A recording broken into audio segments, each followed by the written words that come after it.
Je vous salue également à vous tous dans cet après-midi. Une fois, quand j'ai pu écouter le médium Chico Xavier, il m'a dit « La foi ouvre un chemin, la science passe par-dessus et construit une route. » J'ai pensé à cela quand j'ai fait mon livre « Les masques de l'obsession ». Parce que... Pourquoi? Parce que la littérature médiumnique spirit nous présente une quantité énorme d'obsessions, de personnes qui sont obsédées, qui traversent des tourments énormes parce qu'elles n'ont pas pu être diagnostiquées à temps et parce qu'elles ont été envoyées pour la résolution de leurs problèmes. Et je dis cela parce que la révélation est elle ouvre un petit chemin, un petit sentier qui peut orienter la science et que postérieurement les travaux scientifiques permettent d'ouvrir les routes énormes. C'est également un sujet traité par saint Augustin quand il a dit « La foi cherche, l'intellect trouve ». Quand on analyse les paroles du prophète Isaïe, qui dit « Si vous n'y croyez pas, vous ne comprendrez pas ». Donc, j'ai apporté une petite contribution avec mon livre dans le domaine de la santé, parce que le thème de l'obsession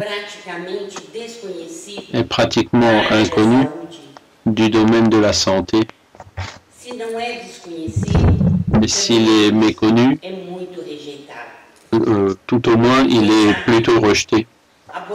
Et qui sait, en traitant un peu de ce sujet, ça ne va pas apporter un soulagement à tant de frères qui sont à côté de nous, qui sont malades et qui pourraient rencontrer une aide énorme dans le traitement spirituel. En pensant à cela, c'est aussi en pensant à cela que nous avons élaboré cette conférence. William James a dit que toute expérience humaine, dans son excitante réalité, m'amène sans résistance à sortir des étroites limites où la science prétend nous conduire. Il a effectivement raison. Il faut produire davantage que ce que le matérialisme nous a laissé croire.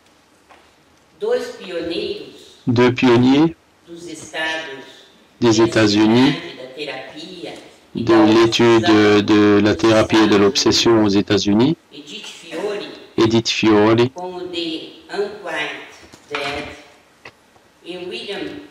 et William Baldwin,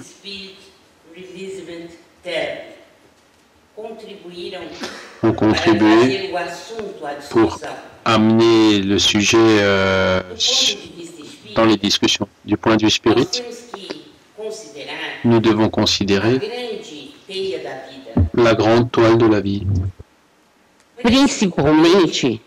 Principalement, il nous faut nous rappeler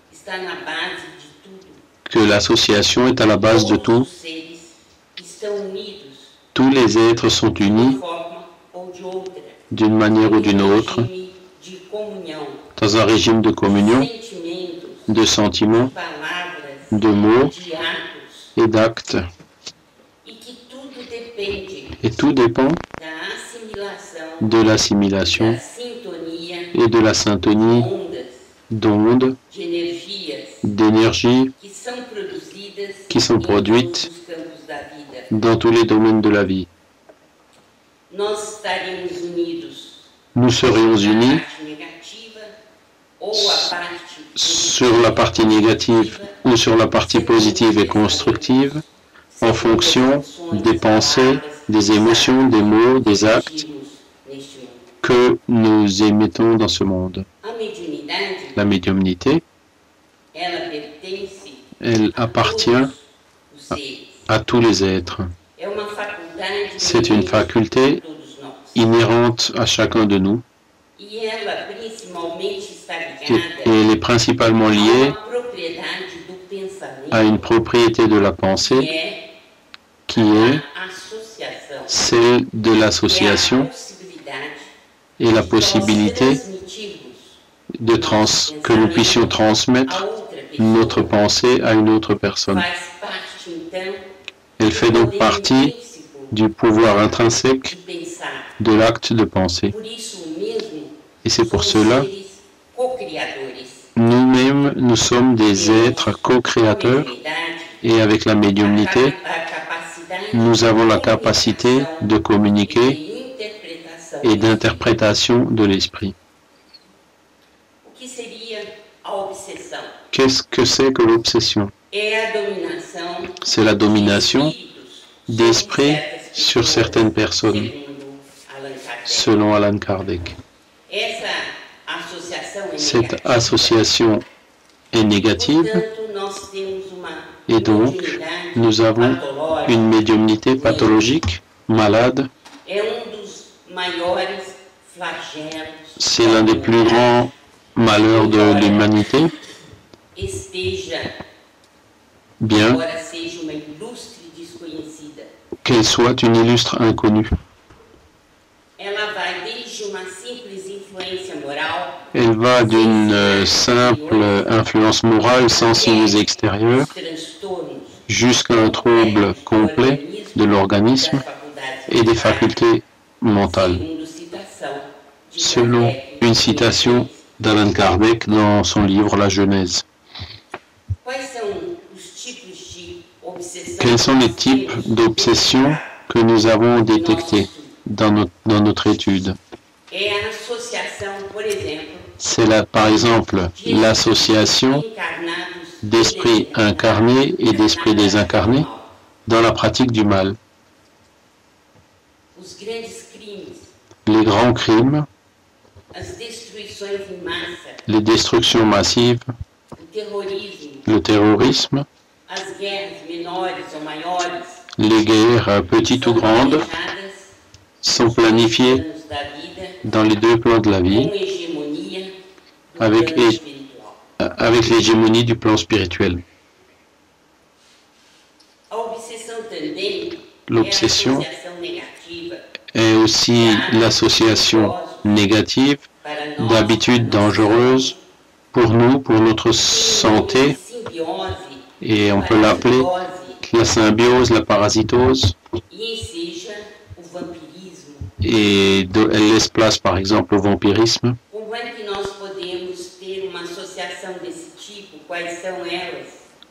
Comment est-ce qu'on peut avoir ce genre d'association et que sont ces associations dans le cas de l'alimentation, du sommeil, de la sexualité, dans lesquels des esprits incarnés et désincarnés s'unissent,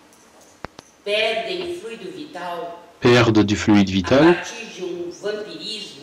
par l'intermédiaire d'un vampirisme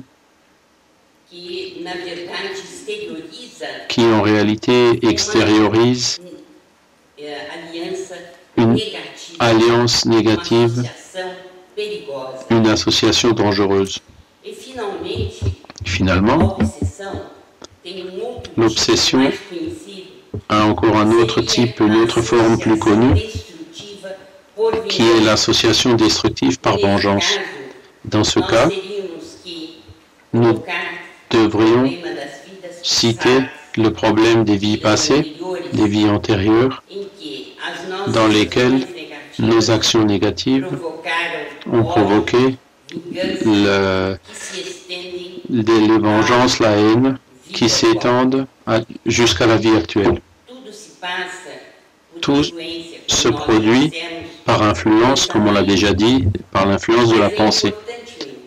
Mais il est important de se rappeler de quelque chose qui a été mentionné par André Louis dans les domaines de la médiumnité, dans son livre. Voilà.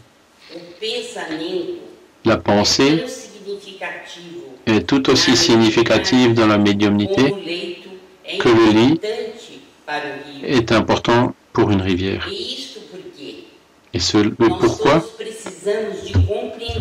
nous avons tous besoin de comprendre que la pensée dans nos vies est une capacité co-créatrice et nous devons l'utiliser selon la loi majeure de l'univers qui est l'amour. Pour l'instant, nous ne savons pas mettre la pensée sur la voie correcte. La pensée, comme on l'a déjà vu, et c'est un attribut de l'esprit, elle a une vitesse supérieure à celle de la lumière, elle se propage dans le vide, elle est constituée d'atomes dans une nouvelle échelle de vibration. Au-delà de l'hydrogène et de l'uranium, et c'est le sentiment qui leur donne origine, qui génère leur forme et leur nature. Et c'est par la pensée que nous, les êtres humains, pouvons assimiler la force du Créateur, de l'être majeur, de celui qui est le Père et le Créateur et qui influence toute la création. Le processus d'induction mentale que j'ai déjà mentionné fait partie de l'élément de la pensée. Et il est intrinsèque à la pensée. Ce sont des ondes électromagnétiques, en fin de compte. Nos pensées peuvent l'être et transporter des informations. Et ces informations se propagent dans le vide. Et nous pouvons reproduire une onde mentale dans une autre tête, comme on a déjà parlé, par la loi de syntonie ou télépathie. Les esprits nous disent que nous sommes liés en esprit avec tous les incarnés ou désincarnés qui pensent comme nous.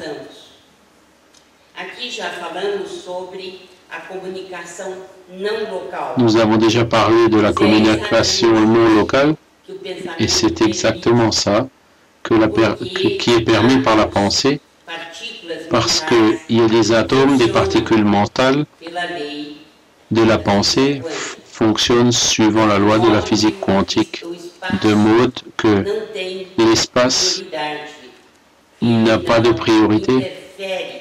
L'espace n'interfère pas dans ce type de communication parce que nous sommes dans un grand réseau, dans une grande toile. L'obsession peut amener des troubles psychophysiques graves. L'irritabilité, les troubles du sommeil, la tachycardie, transpiration,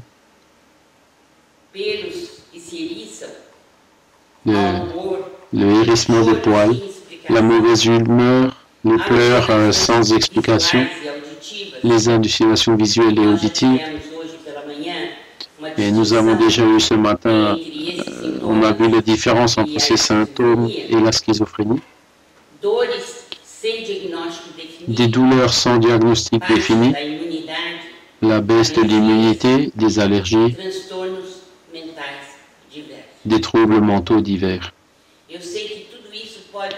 Je sais que tout ça, ça peut paraître beaucoup d'imagination, mais pourtant, c'est ce qui se produit tous les jours dans les hôpitaux, dans les rues, dans les maisons, et malheureusement, nous ne sommes pas ouverts pour percevoir l'influence énorme que le monde spirituel exerce sur les incarnés et vice-versa.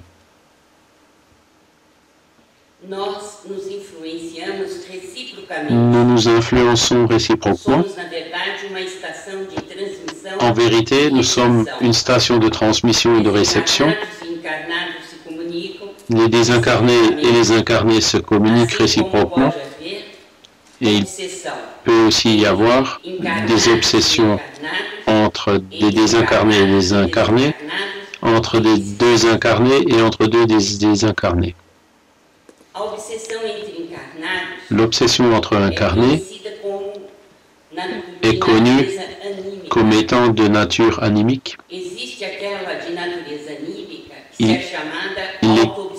Et donc c'est celle qu'on appelle le plus l'auto-obsession, où ce sont nous-mêmes qui nous rendons préjudice par notre conduite. Et donc une influence négative qui n'est malheureusement pas encore suffisamment prise en compte et qui nous amène à une auto-obsession, c'est la haine. Souvent, à la fin de l'existence, ou même on peut mettre fin à notre vie par le suicide à cause de la haine que nous portons. André-Louise nous donne beaucoup d'exemples importants pour nous dans le secteur de la santé. Par exemple, un inspecteur de police qui tapait les prisonniers sans aucun motif. Et quand il a pris sa retraite à la fin de sa vie, il avait des problèmes mentaux graves. Et en consultant un médium payant, qui malheureusement cela existe aussi au Brésil,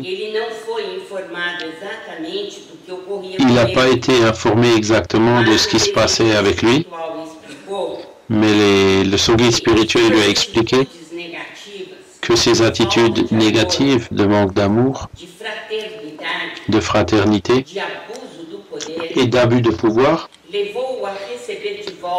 l'a amené à recevoir en retour, à la fin de son activité professionnelle, de sa vie physique, l'a amené à recevoir en retour la haine de ceux à qui il a porté tort. Et le guide a demandé qu'est-ce que c'est que ce type d'obsession, et le guide a dit qu'il s'agit d'une auto-obsession parce que c'était la conséquence des attitudes négatives de l'inspecteur de police. Une autre création mentale très négative, ce sont les écrivains qui passent dans le monde spirituel et qui reçoivent en retour ce qu'ils ont écrit dans leurs livres. Et André-Louis rapporte que l'un d'eux au Brésil a poussé les jeunes à faire des actions maléfiques et il a été retrouvé dans des régions inférieures où il était extrêmement perturbé par les propres personnages qu'il avait créés dans ses livres. Il était prisonnier de ses créations mentales négatives. C'est un autre cas d'auto-obsession.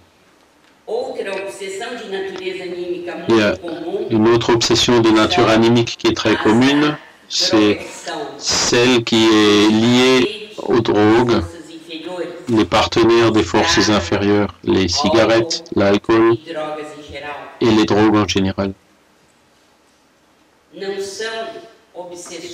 Ce ne sont pas des obsessions de désincarnés sur des incarnés qui sont sans défense, mais ce sont des choix qui se font par les incarnés. Et donc, ce type d'obsession peut être caractérisé comme de nature animique. Les psychiatres ont raison quand ils disent que les drogués ne sortiront de leurs problèmes que s'ils le veulent, s'ils le désirent. Et ainsi, ils font un diagnostic parfait de l'obsession de nature animique. Dans l'obsession de nature animique, nous devons aussi considérer les fixations mentales. Ce sont les cas de persistance, de tableaux, d'images ou d'extraits de leur vie passée qui perdurent dans la vie actuelle. Et on peut voir cela quand dans les thérapies de vie passée. Il y a aussi quelque chose qui est très triste, ce sont les antagonismes au sein des familles, des membres de famille qui n'arrivent pas à s'entendre. Souvent on arrive dans un foyer où tout paraît parfait, mais le climat est de haine. Une haine qui ne transparaît pas toujours, mais c'est une haine obsessive. L'obsession de nature spirituelle, il faut distinguer celles qui sont d'effets intelligents, les symbioses et les parasitoses mentales. L'esprit partage la vie des incarnés. J'ai déjà mentionné cela. Mais l'agent qui en est à la cause est désincarné. Et il pratique un vampirisme qui consiste à absorber la vitalité du corps de façon prématurée, du corps de l'obsédé. Parce que le vampirisme ne se produit pas sans avoir de graves répercussions. Et les esprits partagent l'existence des incarnés, ce qui est quelque chose de négatif et un frein à la propre évolution.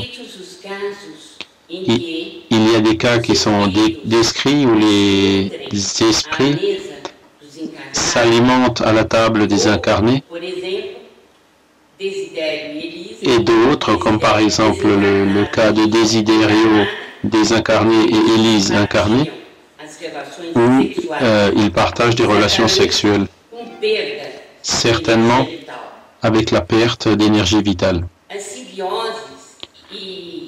Les symbioses et les troubles névrotiques sont étroitement liés à l'obsession.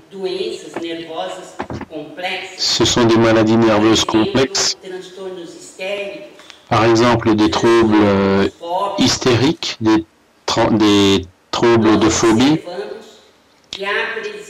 Nous pouvons observer que dans ces cas, il y a la présence, l'influence d'esprit dans la vie des incarnés qui provoque ces troubles.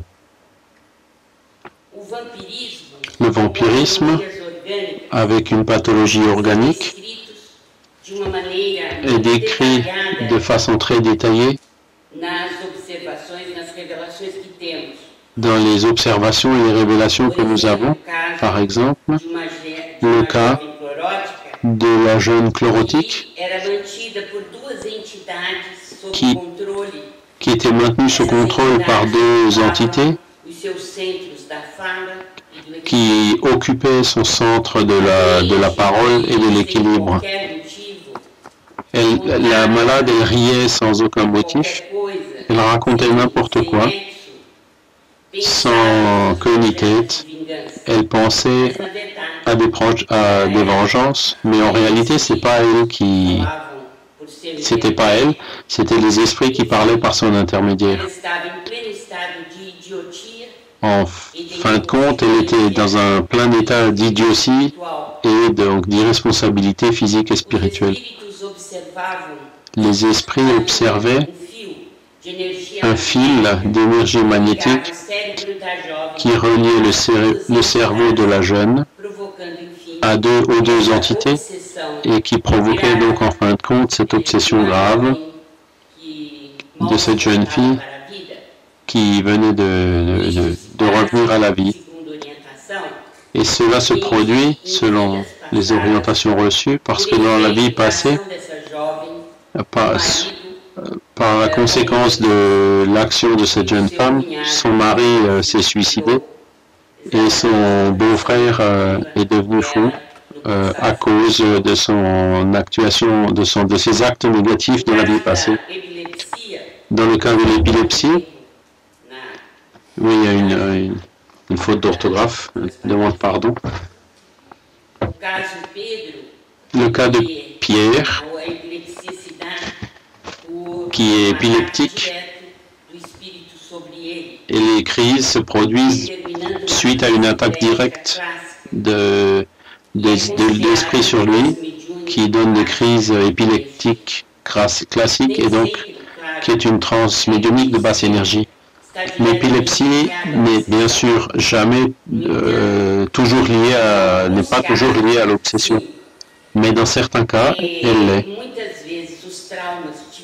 Et souvent, des traumatismes de vie antérieure, des actions passées, peuvent souvent déterminer des cas d'épilepsie dans la vie présente. Il y a des cas de parasitose mentale, d'influence sur l'organisme physique. Par exemple, le cas de Pierre Camille. Dans sa jeunesse, Pierre Camille a pensé qu'il souffrait d'une injustice. Il a volé l'argent des coffres après avoir tué son patron et il n'a jamais été découvert. Il a enterré le cadavre et il est parti dans une grande ville de son pays. Et en arrivant là-bas, il a réussi à tripler sa formule en travaillant jour et nuit comme un workaholic, un fou du travail. Et pendant 20 ans, il a été persécuté par celui qui l'avait assassiné. Il a constitué une famille, il a eu 5 enfants, et son épouse, parce qu'elle faisait beaucoup de prières, et parce que c'était une personne qui était très dévouée à la spiritualité, elle a finalement réussi à obtenir de l'aide. Sous quelle forme? Son mari, Pierre, a été interné à la veille de sa désincarnation parce que l'obsession avait atteint son apogée et il avait une maladie cérébrale du cerveau grave, maladie grave du cerveau. Mais par les prières de son épouse et la foi immense qu'elle avait vis-à-vis de la spiritualité supérieure, il y a une missionnaire de Marie de Nazareth a réussi à faire de sorte que Pierre, qui était dédoublé de son cours physique, puisse parler avec Camille. Mais Camille, qui est resté irréductible, n'a pas pardonné. Mais finalement, après quelques heures, il a fini par céder et il a décidé de partir, de s'éloigner. Et c'est en partant qu'il a libéré celui qui l'avait obsédé pendant 20 ans. Et ce qui est intéressant, c'est Pierre, qui devait mourir le lendemain, et a fini par ressortir en souriant de l'hôpital pour retourner chez lui. Et on peut se demander jusqu'à quel point nous faisons la médecine de nos rêves sans considérer l'obsession comme un cas grave à être diagnostiqué et qui mérite donc une thérapie adéquate. L'interférence du monde spirituel a été quelque chose d'indispensable, d'inévitable dans ce cas. Un autre cas de parasitose mentale, c'est celui de Marguerite, qui a eu ses centres métaboliques et sa pression artérielle complètement contrôlés par des entités spirituelles, mais qui a également été sauvée par l'intervention du monde spirituel supérieur. Il y a aussi donc des cas d'obsession par fascination, qui est plus grave, parce que c'est une obsession occulte. En général, les personnes n'ont pas la moindre idée de ce qui se produit avec elles. C'est le cas, par exemple, de nombreux journalistes qui font des reportages sensationnalistes, mais qui sont en fait en train de faire de la psychographie sans s'en rendre compte. Et c'est donc la psychographie au service de la mauvaise information. L'obsession pendant le sommeil est également très courante. Et les médiums, par exemple, il faut qu'ils fassent très attention parce que l'attitude de passivité pendant le sommeil physique nous amène souvent à des régions perturbées. Et il faut prendre soin le soir, la nuit, pour qu'on soit dans une ambiance meilleure, pour que nous puissions aussi construire une vie bénéfique pendant le jour. Il y a aussi des cas de contamination collective avec les problèmes de lynchage. Il y a les obsessions spirituelles à effet physique ou les poltergeists. Le docteur ingénieur Hernani, qui est représenté sur l'image, a écrit un très beau livre qui n'est malheureusement pas encore traduit dans d'autres langues, qui s'appelle Poltergeist, où il analyse ces cas un à un, 8 cas qui se sont produits au Brésil, de combustion spontanée qui apparaissent dans le berceau d'un bébé, sur la porte d'un meuble, et ainsi de suite. Ce sont des cas qu'il a étudiés et qui sont très bien documentés et qui sont aujourd'hui archivés dans l'Institut brésilien de recherche psychobiophysique. Et donc je recommande vivement ce livre pour les personnes qui désirent en connaître davantage sur ce sujet. Donc la thérapeutique de l'obsession est sans doute une partie de la thérapie spirit, de l'autoconnaissance, des prières, la méditation, les thérapies énergétiques comme l'eau fluidifiée et magnétisée et les passes. Mais il faut aussi donc des réunions de désobsession avec des médiums qui travaillent pour favoriser la communication d'esprit qui peuvent être en train d'influencer négativement dans les processus de maladie et principalement amener le médium à un effort pour contrôler ses mauvaises inclinations, tendances, et surtout l'action constructive dans le bien, parce qu'en fin de compte, l'amour, c'est la loi universelle. La prophylaxie que nous connaissons et sentons, et qui nous est recommandée dans la collection André Louis, c'est que l'amour vainc la haine et le bien annule tout le mal. Et il faut se rappeler que nous sommes sur ce monde avec la responsabilité de créer le bien où que nous soyons.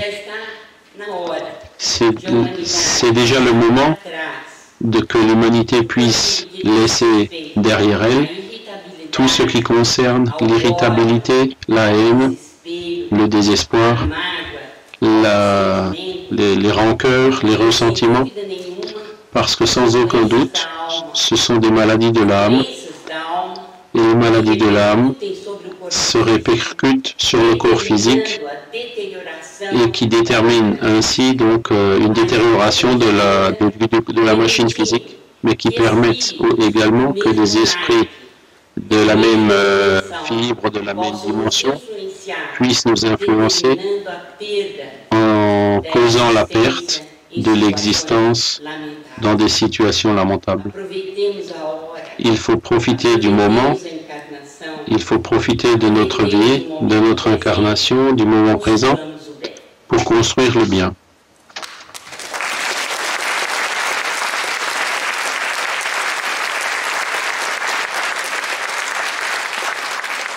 Merci,